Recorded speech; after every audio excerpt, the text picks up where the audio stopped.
বাৎসরিক পূজা অনুষ্ঠানে সবাই ইব্রাহিমরে ধরছে, ইব্রাহিম চল আমরা পূজা দিতে যাব। সাইয়েদনা ইব্রাহিম ফানাযারা নাযরাতান ফিন নুজুম, তাকালেন আকাশে, বললেন ইন্নী সাকিম, আমি যেতে পারবো না, আমি অসুস্থ। আমি কি আসলে সুস্থ ছিলেন? তো অসুস্থ বললেন কেন? কারণ অসুস্থতা দুই ধরনের, চিল্লায় বলেন, একটা শারীরিক আর একটা। সাইয়েদনা ইব্রাহিম মানসিকভাবে প্রচন্ড বিপর্যস্ত ছিলেন, অসুস্থ ছিলেন। এর কারণ গোটা উম্মাত মূর্তির পূজা করে, এই দৃশ্য দেখে কোনো নবী মানসিকভাবে সুস্থ থাকতে পারে না।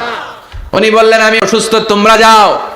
সবাই বলল ঠিক আছে আমরা যাই। ইব্রাহিম তুই আমাদের ঘরের মূর্তিগুলারে পাহারা দে। মূর্তি পাহারাদার একজন ভালো লোক পাওয়া গেছে, মূর্তি পাহারা দেওয়ার জন্য ভালো একজন পাহারাদার পাওয়া গেছে। নাম কথা কন, কথা বুঝতে কষ্ট হচ্ছে মনে হয়। মূর্তি পাহারা দেওয়ার জন্য কারে পাওয়া গেছে? সাইয়েদনা ইব্রাহিম কয় ঠিক আছে আজকে পাহারা দিমু, জন্মের পাহারা, যা তোরা দিতাছি, পাহারা দিতেছি যা। এইবার সাইয়েদনা ইব্রাহিম মূর্তির ঘরে ঢুকলেন, দেখেন কি সুন্দর কথোপকথন আল্লাহ তুলে ধরলেন। আল্লাহু আকবার।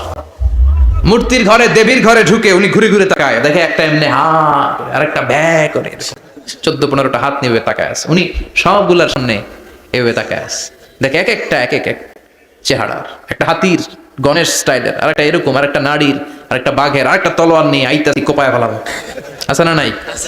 সবগুলো সামনে যায়, যে যে দেখে আর অবাক হয় কত ধরনের খোদার কাছে এরা কত কিছু চায়। আর যে দেখে প্রত্যেকটার সামনে ডেজার্টস আইটেম, মিষ্টান্ন, এক একটার সামনে রসমালাই, এক একটার সামনে কালো জাম, লাল জাম, রসগোল্লা, চামচাম, দুধ মালাই, মালাই চপ, আছে নাই? জিব্বায় পানি চলে আসছে নাকি? তো সাইয়েদনা ইব্রাহিম অবাক, কি রে এত মূর্তি, এত ডিজাইন, এত ভাবে এরা অঙ্গভঙ্গি করে আছে, এত খাবার দেয়া, খায় না কেন? সাইয়েদনা ইব্রাহিম ভাবলেন মনে হয় নাগাল পাই না, আমি একটু তুইলা ধরি। উনি রসমালাইয়ের বাটিটা নিয়ে যেটা হা করে আছে ওইটার সামনে যায়, কয় খা। কি কয়? বানাই কইতেছি মনে হয়। ফারাগা ইলা আলিহাতিহিম, মূর্তিগুলোর কাছে গেলেন। ফাকালা আলা তাকুলুন, খাবি না? ওই খাবি না দ্বারা আমি কিছু খা, কোরআন থেকে বলছে, ঠিক কি না? উনি ভাবলেন ওরা হয়তো খেতে পারে না, নাগাল পাচ্ছে না, কিংবা আমারে দেখে লজ্জা পাচ্ছে। নিজ থেকে রসমালাইয়ের বাটি তুলে ধরলেন, উনি বললেন খা, আর ওগুলা কয় হা হা করে রয়েছে, নরেও না চড়েও না। উনি মুখের সামনে তুলে ধরে বললেন আলা তাকুলুন, খা। সবগুলার সামনে গেলেন, খা খা, কেউ খায় না, ওগুলো হা করে আছে। সাইয়েদনা ইব্রাহিম বললেন খা, কেউ কথা কয় না। উনি বললেন খাবি না কেন? তাইলে কথা ক। এই যে কষ্ট করে উড়াইলি, মুখের সামনে দিলাম, খাবি না কেন? কথা বল। আলা তাকুলুন, খাবি না কেন? কথা বল। মা লাকুম লা তাতাকাল্লামুন, খাবি না কেন? মা লাকুম লা তানতিকুন, হয় খা নয় কথা ক। বলতেই লাগলেন খা খা, প্রত্যেকটা মূর্তির সামনে গেলেন, খা, ওগুলা করে আছে হা, কোনো কথা কয় না। কয় কেন খাবি না? তাহলে কথা কর। খায়ও না, কথাও কয় না। আপনার ছেলে বায়না ধরছে আব্বা চানাচুর খাও। কি খাম? চানাচুর কিনে দিলেন, এই না চানাচুর, এখন চানাচুর খায় না। কিরে বাপ খাবি না কেন? কথাও কয় না, খায়ও না, কথাও কয় না। এখন বাকি আছে কোনটা? কথা কর। ফারাগা আলাইহিম দারবাম বিল ইয়ামিন, ডান হাতে কোয়ানো শুরু করলেন। ইচ্ছা মতো ঘুষি কিল মারতে মারতে মূর্তিগুলার সাইজ। ফারাগা আলাইহিম দারবাম বিল ইয়ামিন, এক একটা নবীর হাতে জান্নাতি শক্তি দিয়েছে কে? আল্লাহ। খা এলে কথা ক, খায় না, কথাও কয় না, বাকি আছে মার মারতে শুরু করলেন। মারতে মারতে সব শেষ, তারপরে খুঁজে পেলেন একটা কুড়াল। কি পাইলেন? কুড়াল দিয়ে মারতে আরো সুবিধা, খালি এটা এভাবে মারে, ওইভাবে মারে। মারতে মারতে যতগুলো মূর্তি ছিল সবগুলো মেরে বড় মূর্তিটার গায়ে মারতে যাবে, in the meantime stop, কয় না এটারে মারো না। ফাজআলাহুম জুদাদান, সবগুলোর টুকরা টুকরা, ইল্লা কাবীর আল্লাহুম, বড়টা ছাড়া ওইটারে রেখে দিলেন। আর বুদ্ধি করে কুড়ালটারে বড়টার কাঁধে ঝুলাইয়া দিলেন, বড় মূর্তিটার কাঁধের মধ্যে ঝুলাই দিলেন। ঘটনাটা সুন্দর হয়েছে না? এখন কেমন যেন মনে হয় এটা কোপাইয়া দাঁড়া রয়েছে বাবার বেড়ার মতো। বড় পূজার শেষ, পূজার দিনক্ষণ শেষ। বিকেল বেলা পূজা মণ্ডপ থেকে সব এসে দেখে সর্বনাশ। পাহারাদার ইব্রাহিম কই, আনতা ফাআলতা হাযা বিআলিহাতিনা ইয়া ইব্রাহিম। ইব্রাহিম সর্বনাশ কে কইছে? তুই কইছত নি? কই আইন, বড়টাই কইছে, ওইটারে জিজ্ঞেস করো। বা ফাআলাহু কাবীরুহুম হাযা ফাসআলুহুম ইন কানু ইয়ানতিকুন, কোরআন থেকে বলছি, আমি করি নাই। ওই দেখ কুড়ালটা কার কান্দে? বড়টার কান্দে, ওইটারে জিগা। সবাই কই খাইছে। সবাই বলে ইব্রাহিম তুমি কি জানো না এগুলো কথা বলে না? সাইয়েদনা ইব্রাহিম বলে যে এটা কথা কয় না, ওইটার পূজা করস কেন? যেটা কথা বলে না, যেটা নিজেরাই নিজেদেরকে মায়ের থেকে বাঁচাতে পারে না, নিজেরাই নিজেদেরকে রক্ষা করতে পারে না, তোরে কিভাবে রক্ষা করবে? এগুলোর পূজা কেন করিস? ফাবিতাল্লাযী কাফার, কারো কোনো জবাব নাই, লা জবাব। সবাইকে ইব্রাহিম তুই বড্ড বেড়ে গিয়েছিস, তোরে নমরুদের কাছে নেওয়া হবে, রশি দিয়ে পেঁচিয়ে নমরুদের কাছে নেওয়া হলো। নমরুদের নাম শুনছেন? শোনেন নাই বোধহয়, শোনেন নাই? পৃথিবীতে 4 জন বাদশা ছিল, যারা গোটা বিশ্বের বাদশা, গোটা বিশ্বের। 2 জন কাফের, 2 জন মুমিন। মুসলমানের একজন হচ্ছে জুলকারনাইন, আরেকজন হচ্ছে সাইয়েদনা সুলাইমান। কাফেরের একজন হচ্ছে বখতনাসার, আরেকজন হচ্ছে নমরুদ। এই নমরুদের কাছে নিয়ে যাওয়া হলো রশি দিয়ে বেঁধে। এবার নমরুদের সাথে কি ডায়ালগ আছে এটা তো আর কোরআনে নাই, কথা কন, এটাও আছে। নমরুদ বলে, ইব্রাহিম শুনলাম তুমি নাকি আমাদের খোদাগুলোরে মারছো, তুমি নাকি কোন আল্লাহর ইবাদত করো, তুমি নাকি কোন নতুন রবের তথ্য নিয়ে আমাদের বাবেল নগরীতে আগমন করেছো। আমি ছাড়া কোনো খোদা আছে বলে তো আমি শুনি নাই, এই বাবেল নগরীতে আমি ছাড়া কোনো খোদা আছে আজকে নতুন শুনলাম। কে তোমার খোদা, কি তার পাওয়া? এবার ডায়ালগ মারা শুরু করলেন সাইয়েদনা ইব্রাহিম। সাইয়েদনা ইব্রাহিম বললেন, রব্বি আল্লাযী ইউহয়ী ওয়া ইউমীত, আমার রব এমন রব যিনি জীবন দেয় আর মরণও দেয়। জীবন দেয় কে? মরণ দেয় কে? নমরুদ বলে, তাই তোমার আল্লাহ জীবন দেয় মরণ দেয়? আনা উহয়ী ওয়া উমীত। এবার নমরুদ ডায়ালগ মারতেছে, খালি ডায়ালগ, আনা উহয়ী ওয়া উমীত, আমিও তো জীবন দেই, আমিও তো মরণ দেই। সাইয়েদনা ইব্রাহিম বলেন, তুমিও যদি আমার আল্লাহর মতো জীবন দাও মরণ দাও তাইলে দেখাও। নমরুদ জেলখানা থেকে 2 জন ফাঁসির আসামিকে ধরে আনলো, ধরে এনে একটা ধারালো ছুরি নিয়ে প্রথম আসামির পেটের ভিতরে ধা করে ছুরিটা ভরে দিয়েছে। ফিনকি দিয়ে রক্ত ছুটলো, লোকটা ছটফট ছটফট ছটফট করতে করতে দুনিয়া থেকে বিদায়। এবার পেট থেকে ছুরিটা বের করে দ্বিতীয় আসামির পেটের মধ্যে ঢুকাতে যাবে ধা করে। In the meantime stop, ঢুকায় নাই, পেটে ঢুকাইতে যাবে ঢুকায় নাই। ইব্রাহিম এই যে দেখো, তোমার সামনে প্রথম লোকটারে আমি জীবন মৃত্যু দিলাম, আর এটার মৃত্যুর পথ থেকে বাঁচাই এটারে আমি জীবন দিলাম। প্রথমটারে দিলাম জীবন, পরেরটারে দিলাম, প্রথমটারে দিলাম মরণ, পরেরটারে দিলাম জীবন। তোমার রব যে যেরকম করে জীবন দেয় আর মৃত্যু দেয়, আমিও জীবন দেই আমিও মৃত্যু দেই। চিল্লায় পড়েন নাউযুবিল্লাহ। সাইয়েদনা ইব্রাহিম বিপদে পড়ে গেলেন, তাই তো আসলেই তো প্রথম লোকটারে মৃত্যু দিল, দেয় নাই? কথা কন, ছুরি মেরে রক্ত বের করে ওর মৃত্যু দেয় নাই? পরের লোকটারও একই ভাবে মৃত্যু দিতে যে সেখান থেকে বাঁচিয়ে জীবন দিল। ভেজাল আছে না নাই? এবার সাইয়েদনা ইব্রাহিম বলে, ফাইন্নাল্লাহ ইয়াতি বিশ-শামসি মিনাল মাশরিকি ফাআতি বিহা মিনাল মাগরিবি ফাবুহিতাল্লাযী কাফার। সাইয়েদনা ইব্রাহিম বললেন, বুঝলাম তুমি আমার আল্লাহর মতো জীবন দাও, বুঝলাম তুমি আমার আল্লাহর মতো মরণ দাও, কিন্তু নমরুদ খেয়াল করে শোনো, আমার আল্লাহ প্রতিদিন সকাল বেলায় পূব আকাশ থেকে জল জলে সূর্যটা উঠায়। তোমার যদি এরকম কোনো ক্ষমতা থাকে, তুমি আগামীকাল সকাল থেকে পূর্ব দিক থেকে সূর্য না উঠিয়ে পশ্চিম দিক থেকে সূর্যটা উঠাও। ফাবুহিতাল্লাযী কাফার। এবার ধরা গেছে, এবার জায়গার মধ্যে ধরা, একেবারে স্টপ, লা জবাব। নমরুদের মুখে কোনো জবাব নাই। এবার নমরুদের মেজাজ নরম নাকি গরম? কথা কন। গরম মেজাজ নিয়ে হাররিকু, এটারে আগুনে জ্বালা, এটারে আগুনে ফেল। নমরুদ বুঝে নাই যে আগুনের মালিক কে। বিশাল আগুনের কুণ্ডলি পাকিয়ে সাইয়েদনা ইব্রাহিমকে আগুনের মধ্যে ফেলে দেয়া হলো। হাতের মধ্যে রশি, পায়ের মধ্যে রশি, সারা দেহের মধ্যে রশি পেঁচিয়ে আগুনের কুণ্ডলি ফেলে দেয়া হলো।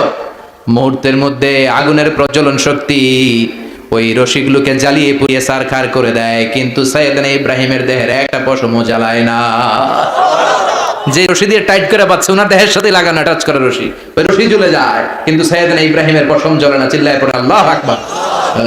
যদি তোমাদের মাঝে কেউ ইব্রাহিমের মতো ঈমান আনিতে পারো, অগ্নিকেও পুষ্প বলে পরিণত করিতে পারো, ঠিক কিনা?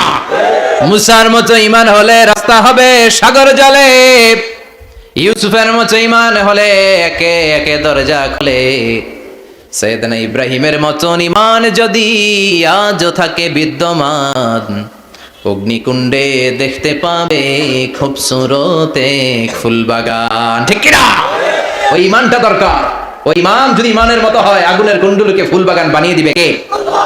সাইয়েদনা ইব্রাহিম বসে রইলেন। নমরুদ কয়, আরো আগুন জ্বালা, এলাকার বড় বড় গাছগুলো তক্তাগুলো কেটে আগুনের কুণ্ডলিতে ফেল। তক্তা লাকড়িগুলো আগুনের কুণ্ডলিতে ফেলা মাত্র দাউ দাউ করে লাকড়িগুলোকে তক্তাগুলোকে আগুন জ্বালিয়ে দেয়, কিন্তু সাইয়েদনা ইব্রাহিমকে জ্বালায় না। সুবহানাল্লাহ। আগুনের মালিক কে?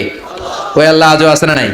তিনি আগুনরে অর্ডার করলেন, সৃষ্টি শুরু থেকে তোকে একটা ধর্ম দিয়েছি, সব জ্বালিয়ে দেয়া, পুড়িয়ে দেয়া, আজকে কয়েকদিনের জন্য তোর ধর্মটাকে আমি স্টপ করে দিলাম। চিল্লায় পড়েন আল্লাহু আকবার। কুলনা ইয়া নারু কুনি বারদান ওয়া সালামান আলা ইব্রাহিম। আল্লাহ বললেন, আগুন খবরদার, আমার ইব্রাহিমের গায়ের যেন পশম না পুড়ে যায়, কারণ ইব্রাহিমের সন্তান হবে ইসমাইল, আর ওই ইসমাইলের বংশে আমি পাঠাবো আখিরি জামানার পয়গম্বর। ইব্রাহিমের জন্য কিছু না হয়, কোন ইবারদা, ঠান্ডা হয়ে যা, কি হয়ে যা, কিন্তু এত বেশি ঠান্ডা হবি না যাতে ইব্রাহিমের সর্দি না লেগে যায়। সুবহানাল্লাহ। আগুন বলে, আপনি বললেন কোন ইবারদা, ঠান্ডা হ, আবার কোন এত ঠান্ডা হবি না যাতে সর্দি না লাগে, কেমন ঠান্ডা হবো?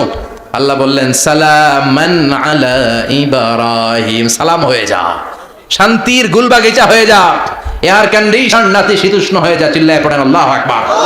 40 দিন ছিলেন এই আগুনের কুণ্ডলিতে, কিচ্ছু হয় নাই। সুবহানাল্লাহ পড়বেন না? শেষ জীবনে উনি ওনার নাতিপুতিদের সাথে গল্পের সময় বলতেন যে আমার জীবনে সবচেয়ে আরামদায়ক সময় কাটিয়েছি আমি ইব্রাহিমের আগুনের, নমরুদের আগুনের কুণ্ডলির ভেতরে থেকে। চিল্লায় কোন সুবহানাল্লাহ। তার মানে পুরো আগুনের কুণ্ডলির গুলবাগিচা বানিয়ে দিয়েছে কে? ওনার জীবনের শ্রেষ্ঠ সময় নাকি এটা, সবচেয়ে আরামসে নাকি কাটিয়েছে এই আগুনের কুণ্ডলির ভেতরে। চিল্লায় পড়েন আল্লাহু আকবার। এবার আল্লাহ ডেকে বলেন, নমরুদ অনেক হয়েছে, আর না, অনেক চান্স তোমারে দিছি, আমি অনেক ছাড় দিছি, মাগার ছেড়ে দিব না। আল্লাহ কি দেয়? ছাড় দেয়, ছেড়ে দেয় না। মনে থাকবে? চিল্লায় বলেন তো, আল্লাহ কি দেয়? কি দেয় না? নমরুদরে এতক্ষণ ধরে কি দিছে, কিন্তু কি আল্লাহ ছেড়ে দিবে? কথা বলেন। আল্লাহ বলে, তোরে মারতে আমার কামান লাগবে না, গোলা লাগবে না, ফেরেশতা লাগবে না, তলোয়ার লাগবে না, নমরুদ তোরে মারবো আমি ল্যাংড়া মশা দিয়া। ফারসালাল্লাহু তাআলা বাউদা, আল বাউদাতু জুনদুম মিন জুনুদিল্লাহ। এই মশাগুলো আল্লাহর সৈনিক। কথা কন। এই মাছিগুলো আল্লাহর সৈনিক, এই সাপ আর ব্যাঙগুলো আল্লাহর সৈনিক, এই বাতাস আল্লাহর সৈনিক, এই মাটি আল্লাহর সৈনিক। মাটি যদি কাঁপাকাঁপি শুরু করে বসে থাকা যাবে? কথা কন। ভূমিকম্প হইলে সব দৌড়াদৌড়ি আছে না নাই? আগুন লাগলে দুর্ঘটনা আছে না নাই? বাতাস যদি 70 থেকে 80 কিলোমিটার বেগে ছুটে আসে, দুর্ঘটনা আছে না নাই? ফারসালাল্লাহু বাউদা, আল্লাহ একটা ল্যাংড়া মশা পাঠালেন। এই ল্যাংড়া মশা নাকের ভেতর দিয়ে ঢুকে মস্তিষ্কের মাঝখানে যে কামড়াতে শুরু করেছে। মশার কামড় খাইছেন না আপনারা? শীতকালে যখন আমরা কম্বল মোড়া দিয়ে ঘুমাই, কানের সামনে যখন পন পন শুরু করে, কেমন লাগে? কি বিরক্তি লাগে না? আবার ঝেড়ে টেরে আবার শুই, আবার পন পন। তো পন পনের আওয়াজই আমাকে সহ্য হয় না। ওই মশা নাকি দিয়ে ঢুকে এদিকে কামড়া, ওই বেটার কেমন লাগে? কথা কন। নাকের ভিতর দিয়ে মশা ঢুকে ভিতরে কুটকুট কুটকুট করে কামড় মারে। এই কামড় খাইয়া নমরুদ এবার নাচানাচি শুরু করছে। I M A disco dancer. Or dance দেখে সবাই হাসে, একেবারে I M A disco dancer. Or dance দেখে সবাই অবাক। ঘটনা কি? খোদাই লাফাইকে এতদিন ধরে সবাই নমরুদরে পূজা করতো আর বলতো নমরুদ সবচেয়ে বড় খোদা, নমরুদ সবচেয়ে। এখন খোদা কি করে? ড্যান্স দেয়। চিল্লা এখন কি দেয়? এবার নমরুদ বাঁচার জন্য মাথার মধ্যে আঘাত করে, কিন্তু মশা বের হয় না। চিল্লায় আওয়াজ করে উত্তরে বলেন, মশা ঢুকছে কার অর্ডারে? এই মশা বেরোবেও কার অর্ডারে? মাথার মধ্যে আঘাত করে ঘুষি মারে, কিল মারে, কিন্তু মশা বের হয় না। এবার আশেপাশের যারা আছে খাদেম খুদ্দাম কয়, তোরাও ঘুষি মার। খাদেম খুদ্দাম মনে মনে কে আজীবন অনেক মারছস, আজকে আমরা মারুম। সুযোগ পায়া কিলের উপর কিল আর ঘুষি। আজীবন অনেক কাজ করাইছিস আমাদেরকে দিয়ে, অনেক জুলুম করেছিস, আজকে সুযোগ পাই ইচ্ছা মতো মাইরা লই। খাদেম খুদ্দাম রাও কিল ঘুষি। ঘুষাইতে ঘুষাইতে চেহারা মানচিত্র পাল্টাই দিছে, মাকার মশা বের হয় না। এই মশা ঢুকছে কার আদেশে? কথা কর। এই মশাটা যদি বেরোতে হয়, অর্ডার লাগবে একজনের। চিৎকার করে বলেন, তিনি কে? নিজেও মারে, বেরোয় না। খাদেম খুদ্দামরা মাথার মধ্যে কিল ঘুষি মারে, বেরোয় না। নমরুদ কয়, এবার আমারে জোতা মার। কি মার? আমরা পরি প্লাস্টিকের জুতা, বাটার জুতা, অ্যাপেক্সের জুতা। আগে পড়তো খরমের জুতা। খরমের জুতা বানাই কি দিয়া? কথা কন। এবার কাঠের জুতা দিয়ে খাদেম খুদ্দামরা মাথার মধ্যে বাড়ি। পিটাইতে পিটাইতে মাথাটাকে ফাটিয়ে রক্তাক্ত করে জামিনের মধ্যে নমরুদরে শুইয়ে দিয়েছে। আর আল্লাহর সৈনিক সেই বাউদা মশা নাকের ভেতর থেকে শূন্যে উড়াল মেরেছে। চিল্লায় পড়েন আল্লাহু আকবার। তার মানে এত শক্তিশালী হয়েও, গোটা বিশ্বের রাজা হয়েও নমরুদের ক্ষমতা নমরুদরে বাঁচাতে পারে নাই। চিল্লায় পড়েন ঠিক না? এজন্য ক্ষমতা কাউরে বাঁচাতে পারে না, দাপট কাউরে বাঁচাতে পারে না, অহংকার কাউরে বাঁচাতে পারে না, সৈন্যবাহিনী কাউরে বাঁচাতে পারে না। বাঁচাতে পারে একজন চিৎকার করে বলতে হবে, ঠিক কে?